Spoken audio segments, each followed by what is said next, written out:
Switch Station 32 back for another video. Today we're going to be talking about Bluepoint games and Sony shutting them down.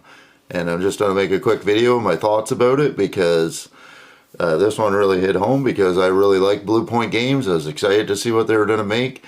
And for Sony to shut them down, I don't think it's right. It's time to start holding these game companies accountable for putting their studios in bad situations. Now, Bluepoint Games is a really good studio. Now, they're not a studio that goes out and makes first-party games and makes big narrative games. They're a remake company. That's what they have done. They've done Shadow of the Colossus. They did ones like Uncharted, the Nathan Drake collection with 1, 2, and 3. That was a really good collection. They launched the PS5, and the PS5, this, in my opinion, was the best game that they had on the PS5 when they launched. This and Ratchet & Clank. Demon's Souls. This game was phenomenal. We don't hear from them for a while, and then we find out they're making a live service game. And the live service game was supposed to be a God of War live service game.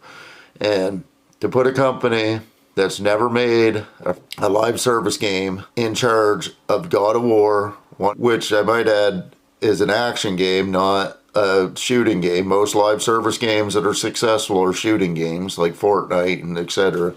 So if you want something to be live service, most of them are shooting games. That's just the way it is. There is exceptions to that, but most of them are shooting games. God of War is not. So it was destined to fail right from the get-go, in my opinion, if you want it to be a massive game. Now, if you're just making it to be a live service game and a free game and you want to get more eyeballs on God of War, that's fine, but that's not what Sony wanted. It didn't go very good, and then they sunk a lot of money into it and they shut it down. And Bluepoint is only a 70-person crew too. It's not a great big crew working on a big live service game either. For Sony to shut them down, that doesn't look good for Sony. It's a horrible look for Sony. Like I said, Demon's Souls, this launched the PS5, and the PS5 is doing really good, and this game was awesome. I really enjoyed this game. A lot of people really enjoyed this game. It was the best looking realistic game on the PS5 at the time. The Nathan Drake collection was phenomenal. And now with them shutting that down, now you got to start wondering, are they going to shut Ben's studio down? Which Ben's studio, by the way, should have, just as soon as Days Gone was gone, it didn't do as high on the ratings as some of their other first-party games. But that doesn't mean nothing. It's the first time that they made that game, and some games are not going to be 10 out of 10 games right from the get-go. But you still have to experiment with games. You can't just have Sony being the Last of Us studio and God of War, and that's it. They have to have different, smaller games. So Ben's studio should have went right into Days Gone 2. And by the way, people still love Days Gone to this day, me included. And so now you got to wonder, are they going to shut Ben's studio down? How many more of these live service games are they going to push, and they're going to shut them studios down if they're not successful? Now, they really want to make more Helldivers 2 games so they have a game out and then people just play it for a long period of time, like a Fortnite, like a Destiny. They haven't been able to recreate that. Even Bungie hasn't been able to recreate Destiny. They haven't, since they acquired Bungie hasn't even been able to do that, and that's all they do. So to expect Bluepoint to be able to do that, it was unrealistic. They were set up to fail, and I hope Sony really starts listening to the audience and their fan base on this one, and maybe reverse the decision, or at least keep the people and maybe acquire them into different studios, because they're a talented team and they need to be around, because Sony needs to start remaking some of their older legacy titles.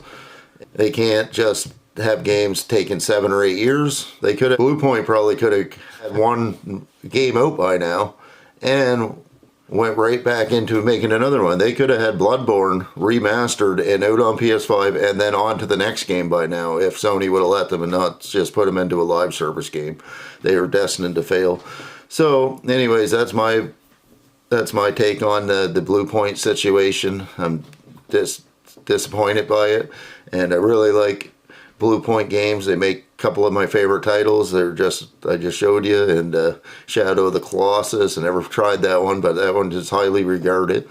And I think Sony needs to relook at this and reevaluate it. They're shutting down in March, so I know if they said they're shutting it down, they're going to shut it down. But I'm hoping that people really get behind Bluepoint and start calling Sony out on this, because we're going to get more and more shutdowns. Look at Microsoft. They're buying studios and then shutting them down after they buy them. Like, what's the point of buying them in the first place if you're just going to buy them and then shut them down? Like, you might as well just not even acquire them to begin with. They just want the titles. They don't care about the workers. They just want the IPs. They don't care about the workers. They don't care about the studio. They don't care about any of that crap. It's all about money, and all they care about is the IP. They don't care about the families they're disrupting and the people that work for them and laying them off or any of that. Microsoft's only buying them companies so they can acquire the IPs. It has nothing to do with the studios or anything like that. Now, of course, they want the talent, but ultimately, they want ownership of the IP. It's like Disney buying Star Wars. They didn't care about the older movies. They cared about the IP so they could make future ones. And they don't care who makes them. They just want the money off of the revenue. So that'll be Switch Station 32, back for another video. I hope you guys leave a like and a subscribe. It really helps the channel grow. And if you guys leave your comments, I'd like to read them and interact with you guys.